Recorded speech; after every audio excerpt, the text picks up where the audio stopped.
Almost all candidates faced off in CNN's presidential debate, with only former Senator Bongbong Marcos skipping the event. Vice presidential candidate Waldin Bello slams his rivals in another CNN debate, as two VP bets were also absent. Metro Manila and 38 other areas are shifting to Alert Level 1 starting tomorrow. And Gilas Pilipinas loses big to New Zealand in the FIBA World Cup qualifiers.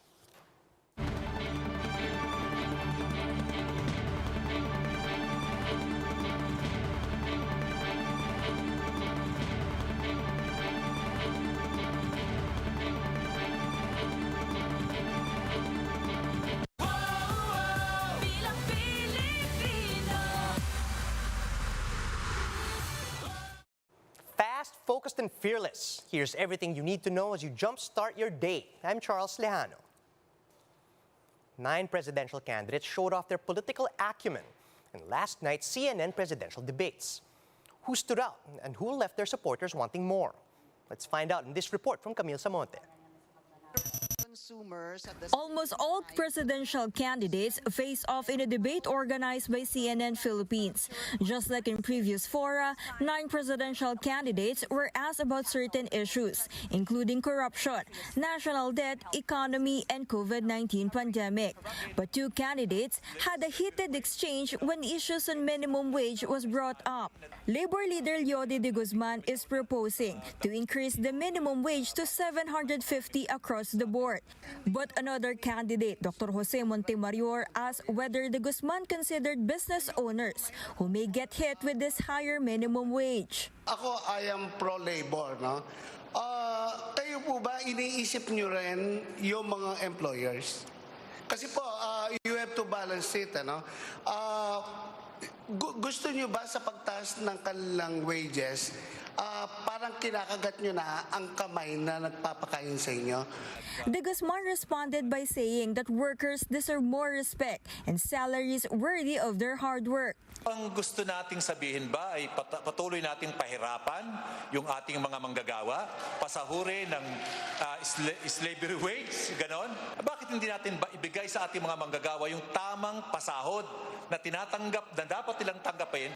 The candidates were also asked if excess campaign donations should be returned. Vice President Leni Robredo, Senators Panfilo Lacson, Manny Pacquiao, De Guzman, former Defense Chief Norberto Gonzales, businessman Faisal Magondato, former presidential spokesperson Ernesto Abella, and Montemayor Jr. agreed to this. Manila Mayor Isko Moreno was the only candidate who disagreed, noting that lawmakers should craft a law governing excess campaign funds for future reference. Moreno was earlier called out for keeping $50 million from his campaign funds after the 2016 senatorial elections. I have to be fair with the Filipino people. Hindi ako nagsoli ng binigay sa akin tulong sa kampanya na sobra, ngunit dinupad ko ang aking tungkulin bilang mamamayan na magbayad ng buwis. That's why wala akong moral ascendancy to answer the question in favor. Montemayor butted in and falsely accused Moreno that Bill Gates allegedly donated $15 million to his campaign. Moreno denied the accusation and showed a receipt from the BIR. With all due respect to you, I have high regards to you, but I want to show you. Ito po, resibo ng BIR. Ito po resibo, hindi po gawang rekto. Isa lang po yung tanong What I'm saying is that there is no such thing as $15 billion. Di ba, $15 million. It is prohibited by law. The candidates were also asked about the importance of debates. For Lacson, debates are a test of wisdom and grasp on issues, as well as character of a candidate. Level ang playing field. Walang tutor, walang script, pati cellphone, pinagbawal nyo pa. So walang makakapag-google. So dito masusukat, maaarok yung wisdom ng bawat isa sa amin. At hindi lamang yung wisdom, kundi yung grasp sa mga issues, no? Current issues, past issues. Dito ma-unearth. Hindi lamang wisdom, hindi lang kaalaman, kundi pati karakter. Pacquiao, on the other hand, said the public will get to see the sincerity of candidates through live debates. Pagdating ng eleksyon, daming nagpapanggap, daming kunwari, mabait. Kaya importante po talaga ito dahil maipahayag mo yung plano mo sa ating bansa. Kasi hindi ito ito kinabukasan mo lang, kundi kinabukasan ng ating bansa. Robredo meanwhile believes debates allow candidates to prove that they are worthy of the position they are running for. She also took a swipe at frontrunner Bongbong Marcos, who is often absent in debates. Number one ingredient din ng leadership, aside from character, is you show up in the most difficult times. Pag hindi ka mag-show up in the most difficult times, hindi ka leader. Ito yung pagbibigay halaga at respeto sa taong bayan na maghahalal sa'yo. For News 5, Camille Samonte, We Are One News. Meanwhile, presidential candidate Bongbong Marcos was again a no-show, making this the third major presidential forum that he skipped. Instead, Marcos Jr. pushed through with his second day of campaign sorties in Pangasinan. Uniteam senatorial bet Harry Roque says Marcos just couldn't cancel their caravan in the vote-rich province. Gaano importante itong Pangasinan? 2 araw pong inikot ng Uniteam. Well, traditionally po, ito talaga yung dati pinakamalaki. Ngayon, siya ang pinaka-third na pinakamalaki, pero grabe po ang turnout ng botante rito. Nung huling eleksyon, halos 90% po ang nag-turnout nung last presidential election. Matagal na po itong nakaschedule at napakahirap na pong i-cancel ang what could be our biggest rally in Pangasinan because of the conflict of schedule. Meanwhile, vice presidential candidate Walden Bello clearly was the highlight of CNN Philippines' vice presidential debate. This as Bello brazenly rebutted his rival's stance on various issues. Ryan Ang has the story. Vice presidential candidate Walden Bello trended on social media after taking a swipe at his opponents during the CNN vice presidential debate on Saturday. Bello did not mince his words against Davao City Mayor Sara Duterte, whom he called a coward. Mayor Duterte is not here to face the people. She is a coward, just like Bongbong Marcos is a coward. Fellow VP Bet Senate President Tito Soto and Senator Kiko Pangilinan also got the heat from Bello. He claimed that Soto supported most of President Duterte's questionable programs during his term. Among these are the Anti-Terror Act, the Public Service Act, and the Foreign Investment Act. Soto denied this, saying that these laws are passed for the public's benefit. Lahat naman, all the key legislative initiatives na itinulak ni President Duterte, who was the biggest backer? It was Mr. Soto. He never dissented from any major legislative push by the President. Kaya hindi independent ang kandidatong ito. I mean, wag tayo magre-write. Now, all the bills and all the laws that former Congressman Bello mentioned are all for the benefit of the people. Anti-terror law, bakit? Gusto mo ba? Terrorist? Kampi tayo sa terrorist. Foreign investments, bakit? Ayaw natin makika-recover ang ekonomiya. I don't think it's wrong if I'm a friend of the President. As long as the Senate is independent. He also blasted Soto and Pangilinan on their answers on the issue of maritime borders. Sinabi na ni Senate President na he is going to invite the United States, to oppose China. Papasok na lang daw dyan, no? MDT, Mutual Defense Treaty. Hindi maaari yan. We have to have an independent foreign policy. And ito naman si Senator Pangilinan, we will join the Quad. Come on!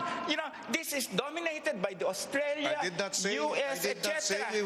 He also criticized the two for the passing of the corporate recovery and tax incentives for enterprises or create that lowers corporate income taxes. When we pass laws, it's the Congress that pass. Bakit pinag-iinitan mo kami dalawa? Iba ang kondisyon sa ngayon because of the pandemic. Unprecedented yung bagsak ng ating ekonomiya, unprecedented itong kawalan ng hanap buhay at trabaho. Kaya dapat unprecedented din ang kilos. I can understand yung concern. But Bello continued to lambast Mayor Sara and Bongbong Marcos during the last statement of the debate. The candidates were asked how they are going to lead the country if they need to assume the presidency once something happens to the chief executive. I think the main problem that we face is the Marcos-Duterte tandem. No? And I think that they just spat on the face of the Filipino people, telling them, you're not worth my giving you our programs because they have no programs. Okay? So let me just end with that. You know, if I don't care what a number of people say, but I feel very strongly about the absence of these two idiots. For News 5, Ryan Ang, We Are One News. Let's find out where some national candidates are headed today as they begin the fourth week of the campaign season.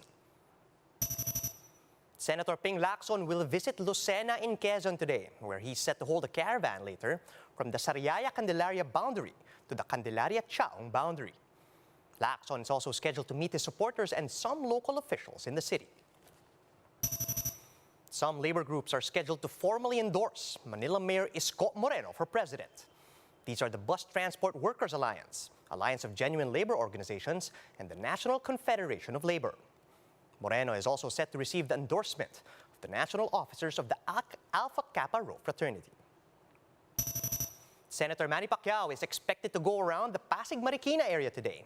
This as the senator continues the NCR leg of his campaign. Meanwhile, vice presidential candidate and Davao City Mayor Sara Duterte is back in her hometown.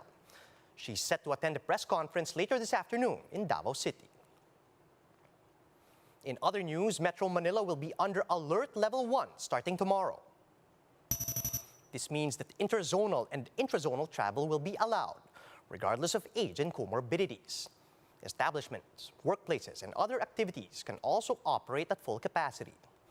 Face-to-face classes and basic education will also be allowed, but this will still be subject to the approval of the President. However, take note that wearing a face mask is still required at all times, except when eating and participating in sports where physical distancing can be maintained. Aside from the NCR, the areas under Alert Level 1 until March 15 are flashed on your screens.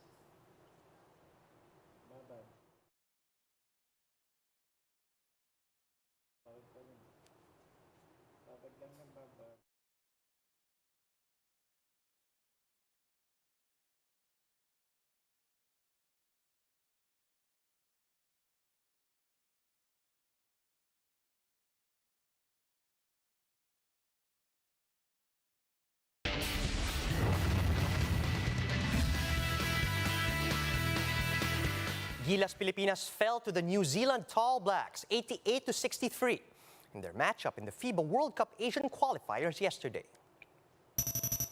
A bad mix of foul trouble, big misses at the free throw line doomed Gilas as they finished with 1-1 record for the window. The next big tournament for the Philippine team comes in May in the 31st SEA Games in Hanoi. FIBA action continues today with India and New Zealand facing off at 3 p.m. later today. And that's how the day is shaping up to be. Join us again later at 9 a.m. as we monitor the day's biggest stories from sunrise to sundown. You can also catch One News on Signal Play. Just register for a free account at www.signalplay.com so you can stream One News live anytime, anywhere. I'm Charles Lejano. Mask on, wash hands, and stay safe, Philippines. We are One News.